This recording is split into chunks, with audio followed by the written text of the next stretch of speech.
At the NRA convention, Ted Cruz and others blamed school shootings and mass shootings on evil. This is nonsensical. What does it mean to blame something on evil? How do we get rid of all evil? It is an obvious way to not have to discuss gun reform.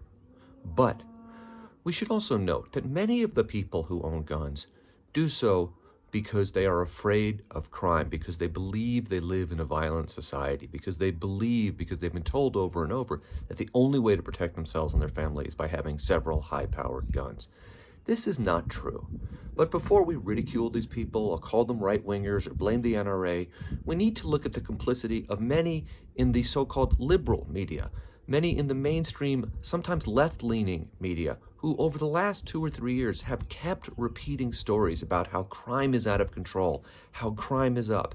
And every time you report that story and you don't mention that crime is at a generational low, that 1 or 2 generations ago crime was much, much greater than it was now, and that a slight uptick in crime in some cities during a pandemic is not a national crime wave that should make us all afraid. So yes, we should blame the Ted Cruzes who are shilling for the NRA and who are part of a right-wing movement and who worship at the cult of guns and gun ownership. And we should be critical of that in our society. But we should also remember that when we tell stories about crime, and when we let politicians get away with telling stories about crime that aren't true, we encourage gun ownership, and we make people afraid, and we make people believe they need more guns.